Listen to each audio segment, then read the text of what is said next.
what got you excited to come to the Trump rally today? He's a good man. I love him. We need him. He saved the country. You love him? Yeah, I think he's a good man. What do you think? Why? When did you decide he was such a good man? 2016. I liked his words, and I like he did everything he said he was going to do, and he did it. What are some of those things that he said and then he did?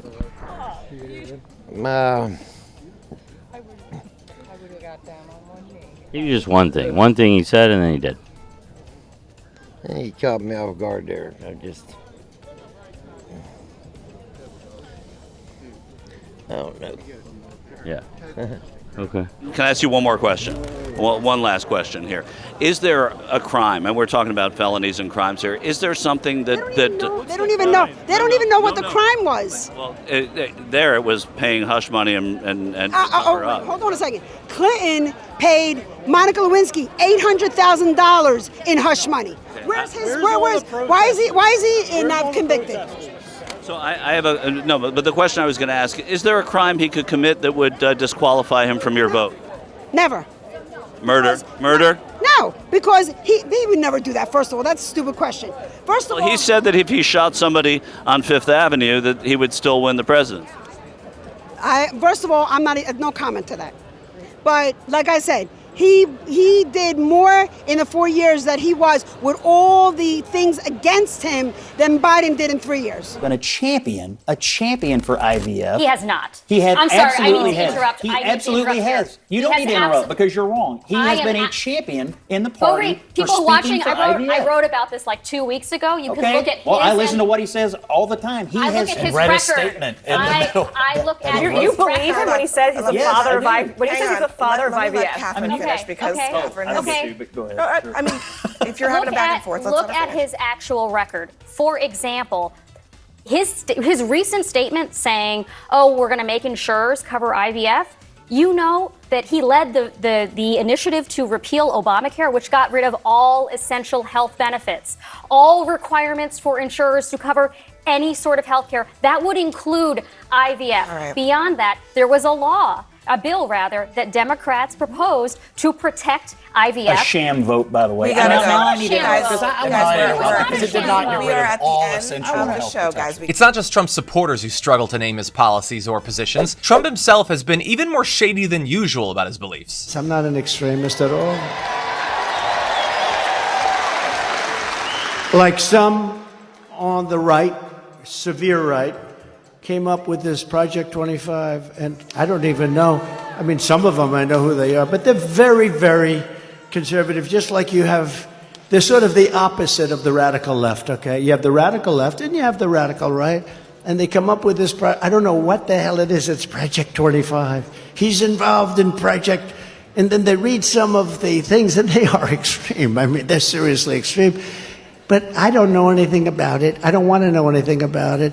But what they do is misinformation and disinformation, and they keep saying, he's a threat to democracy. I'm saying, what the hell did I do for democracy? Last week I took a bullet for democracy. What did I do against democracy?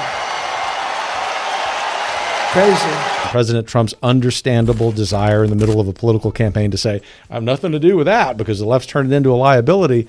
We can just shrug our shoulders and say, on November 6th, the page will turn to policymaking season. And not being arrogant here, that's our season. It's hard to argue with someone when their whole position seems to entirely shift depending on who they're talking to. Mark, you argue that, and it's always good to have you, you argue that Donald Trump's are particularly, I think you used the word insane. What did you mean by that? Yep.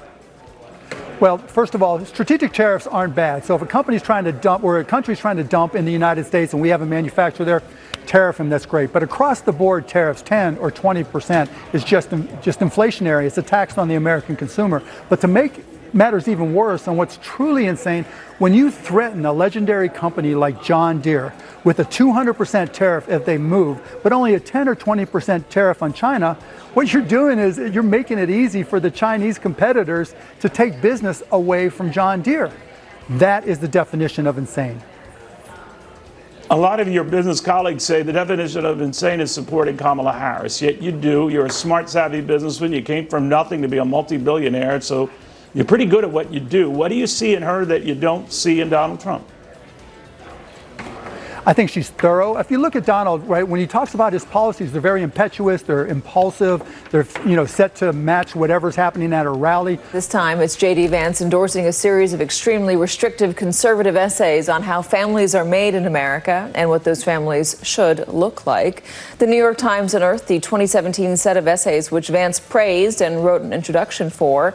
It is a Heritage Foundation report, including with arguments that women should get pregnant younger instead of using IVF treatments as, quote, magic pills to delay motherhood for professional advancement, that the ideal family is anchored by heterosexual parents, that abortion should be considered unthinkable in America, and that hunger is a good motivator for greater employment. There's a reason they're narrow casting these things, Simone, into a very tight audience. They're spending $30 million or so to talk to the bro vote and to talk to the evangelical vote because they are particularly susceptible to the culture war messaging. This has nothing to do with economic growth or prosperity, nothing to do with improving people's lives. This has to do with opening up their closet of imaginary demons and scaring the hell out of a part of their base with something that is not a scale problem. It's a micro. The scale of this problem is very de minimis, but they want people to think there are millions of people getting sex changes in your schools and Donald Trump lying about this stuff every day.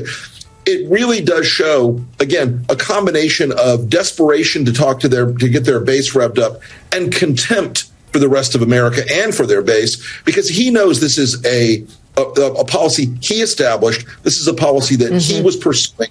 And he could have done something about it. Well, he may not know it particularly. He's so out of it these days. You know what? This hearing is actually the best example of what waste, fraud, and abuse looks like, because the only reason we're having this hearing is because somebody got their feelings hurt in a debate. And I don't understand why we're wasting taxpayer dollars. Next time, tell your big boy to show up and be ready to handle the woman in the room who hopefully will become the next president of the United States. Nevertheless, while we do have two amazing authors from Project 2025, which it seems like everybody got the memo, like, yes, I'm going to double down and say it's my thing, but I'm going to make sure I also say that it ain't our homeboys thing, because we know that it doesn't poll very well with the American people, because the American people are woke enough to recognize that there is nothing good in it for them. So with that being said, Ms. Perryman, I'm just curious, and this is yes or no. Is Trump's name ever mentioned in Project 2025? Yes or no? Just yes or no. I got you.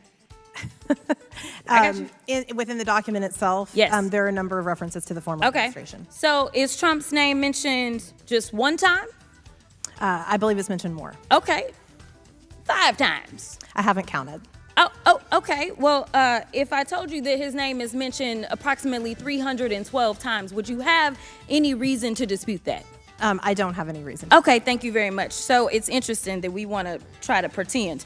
We're not going to pretend in here. We're going to work with facts and not fiction. Trump's campaign has put a lot of effort into hiding his connections to Project 2025, and it is not hard to understand why. It's a laundry list of extreme positions that most Americans want absolutely nothing to do with. The issue for Trump is that when they imply he isn't involved with that platform, what exactly is left for him to claim policy-wise? You know the answer. It's basically nothing. You get vague fascist rhetoric and talk about cannibals and sharks, but not much actual substance, in part because he doesn't want to scare off voters with what he really wants to do, and also because he's a very tired old man having more and more trouble even doing the most basic campaigning as the election nears. Now, in a country facing a number of very real problems, I would assume that this deception, combined with basically having no stated policies, would be a big turnoff for voters. But we'll only have to wait a few more weeks to find out.